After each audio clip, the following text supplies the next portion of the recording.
So this is going to be my February reading wrap-up of books I've been reading lately for the last month.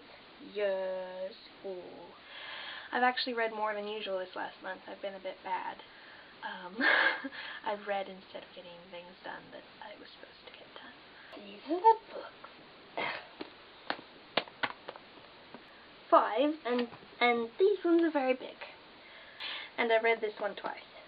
So the first one of these was Uprooted, and of the 5, this is definitely my favorite. I'm so happy. There is a full review and recommendation of this one on my website, which I'll link below. It's dark fantasy, but in the way I like. It's a happy dark fantasy. Dark, nasty things are going on, but the overall tone is fairly uplifting, and you're not, stuck in the muck the whole time, focusing on how bad everything is. There's a lot of, okay, this is bad, now what are we going to do about it? That kind of thing.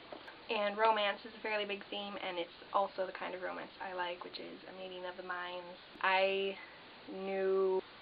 think the first time that the hero was described what was going to happen there, and not in a oh, this is going to be boring because I know what's going to happen kind of way, but in a, oh, this is going to be good kind of way.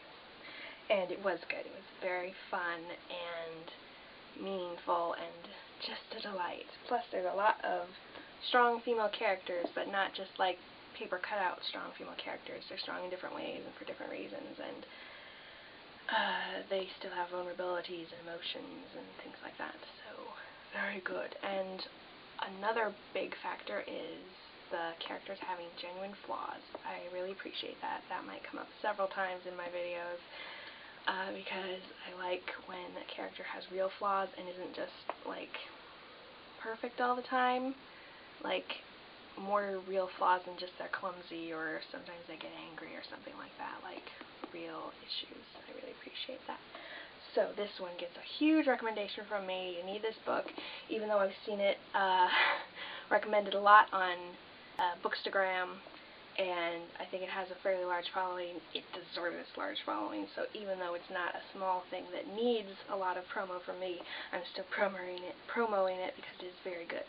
Also, it is another recommendation from my cousin and aunt, much like The Name of the Wind, so they are such a good source for books. So good. Oh, and I read it in 10 hours straight.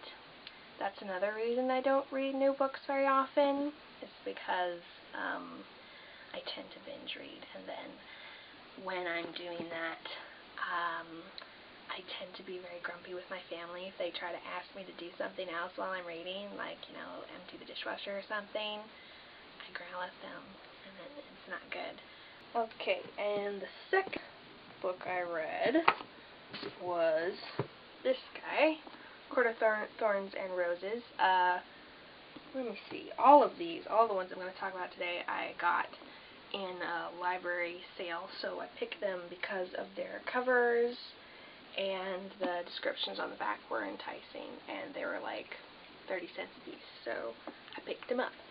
I had no idea that they were popular until very recently. I got them probably 6 months ago. I only got involved on BookTube and Bookstagram like a month ago or so, maybe 2 months.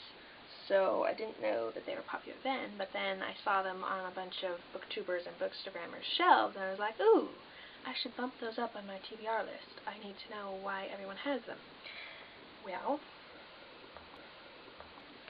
everything was fine. Everything was, just fine until there. I'm about to spoil this one now. Basically, up till about there, this part, it's a Beauty and the Beast retelling, which I appreciate. I like Beauty and the Beast a lot. It's like my favorite fairy tale ever. But then, it's basically what would have happened if the beauty had not told the beast she loved him and the curse had not been broken. Except way worse, because the lady who put the curse on the beast was much worse than the enchantress from the original fairy tale.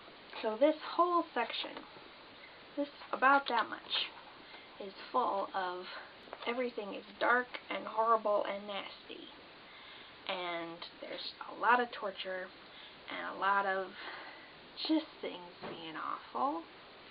And I don't like things to be awful for that long, and there's like no hope. There's a couple of tiny glimmers, but not really. And I don't like that kind of thing. It's not my thing. Especially when it was so vastly different from the beginning of the book. She kind of broke the reader's contract, which I'll link to a video about that below. Where, for this whole section, everything's la-di-da, we're slowly falling in love with this fairy person who kidnapped us. La-di-da, through the springly fields with these lovely people, finding out interesting things with interesting creatures. La-di-da, and then horror. Horror. No, you can't do that. Why would you do that to me? So, I read the happy section in about 3 days. La-di-da. La-di-da. And then I reached the bad section. And when my characters are unhappy, I'm unhappy. When they're having troubles, I'm not happy. So I was even more grumpy than usual with my family. So I skim-read the rest of it to get through it so that I could be happy again. Because I wasn't going to be happy when it was unresolved, even if I quit reading. So I skimmed through, finished it. The ending was okay, I guess. I mean, it was a good wrap-up. It was a good developed, well done ending, but I mean, it didn't need to have that much nastiness. It could have been handled a lot better. Also, you don't need to read this book if you want to read this series, because everything that happens in this book that is pertinent to this book, the next book in the series, gets gone over in this book, summed up in a nice way where you don't have to live through the horrible torture and nastiness. You get to just hear about it, and it's so much nicer. Which brings me on to A Court of Mist and Fury, which is so much better. It's just so much better. It's much more like this guy, where there's terrible things, but we don't have to dwell on it all the time. We're working steadily to fix it. We're working steadily to get things done. Also, there's a lot of time where the characters, which they're great characters, by the way, a bunch of really great main characters in this one, which there really weren't in here. They were pretty flat. All the characters were pretty flat in this one. In this one, we got lots of nice, deep characters that are well developed, and you can see a lot of series potential in all of them because there's lots more you want to know about these characters. This one might lend a little bit of extra information to reading this one so you understand things a little better, but quite frankly, you could just Wikipedia it. This one was very uplifting and very much, you got to spend a lot of time with the characters, they got to spend a lot of time with each other, hanging out, working together, working for whatever goals they needed. Oh, are we going? Bye-bye! They were working together for their various goals and got to spend a lot of time, got to go in deep, and she goes a lot deeper into these characters. I highly recommend A Court of Mist and Fury. Just don't even bother to read the first one. Just read this lovely thing and enjoy it. I read it twice because it was just so nice and pleasant, but still really deep. And so, yeah, I recommend. The next book that I read, or attempted to read, was this one. I don't like this one either. I've heard it's pretty popular. There are also a number of people who, I guess there are people who had strong feelings either for or against it. Either way, there's not a lot of people who are like, meh, just strong feelings either way. I was strong feelings the bad way. So this one is actually a little bit similar to the story I'm working on as far as the world goes, because there are people who have abilities, which in my story is magic, and these abilities are like they can make water fly around, they can make electricity do things, they can make the earth move, they can use, it's a lot like bending, they can like metal bend, earth bend, water bend, from Avatar: The Last Airbender, but also some other powers like mind reading and mind controlling. And then there's another people who have none of these powers, and they're called reds, and the people with powers are called silvers, and it's about how the silvers with the powers are in control and the people without magic are not, which I go into a certain extent in my own stories, but if it did a good job of that, it would be a really good story. It'd be really interesting. It doesn't do such a great job of that, though. First of all, it's not very realistic. Although she did a really great job coming up with the powers and things, I really like them. They're interesting. She didn't really make it realistic how they're used in daily life, because they're all used for battle. None seem to be used for industry, which their economy would function much better if they used it somewhat for industry. Also, as far as for battling, there's apparently a war going on, but they send all the people without powers to go fight it for them, which is understandable. If the other country was doing the same thing and sending their lower class people without powers to fight the wars, wouldn't you win the war a lot faster if you had people with these amazing powers fighting the front lines? Wouldn't both countries figure that out pretty quick? Whereas it's kind of like shown in the middle of the book, somebody has this brilliant idea of possibly doing that, and it's like makes all the leaders in the countries look really dumb. Also, none of the characters are likable except one, and I stopped reading midway through because none of the characters were likable and I didn't like where things were going, and Wikipedia'd it, because that's who I am, and found out that the one person who I actually found kind of likable died. I would really like to see a better done version of a world very much like this. It's a good idea, I would like to see it better done because I'm interested in that. That's why I'm writing similar things, so I'd really like to see it better done. So if somebody has another idea or a recommendation of a book that has similar things going on but better, I would love to hear about it. The last new book I read this month, and it is the sequel to Graceling and Companion to Fire, whatever that means. And I also have a full review and recommendation of this on my website, Bitterblue.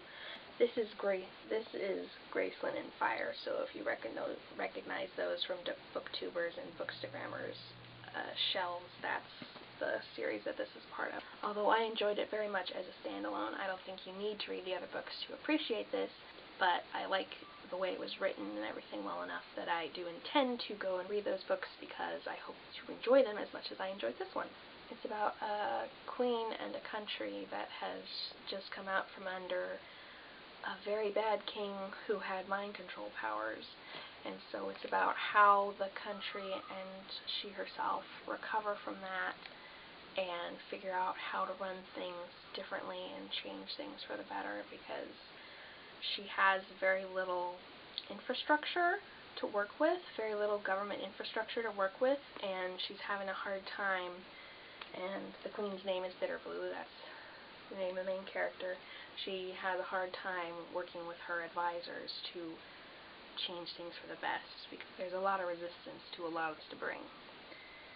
But even though it's very much about big topics like this, it's written such that a young person could understand. Someone who doesn't know anything about government, or someone who's not super into that kind of thing, can still very much read this and enjoy it.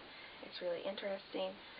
It also has really a lot of LGBT representation. We got one gay couple, one lesbian couple, a single gay guy, and a bi or pan.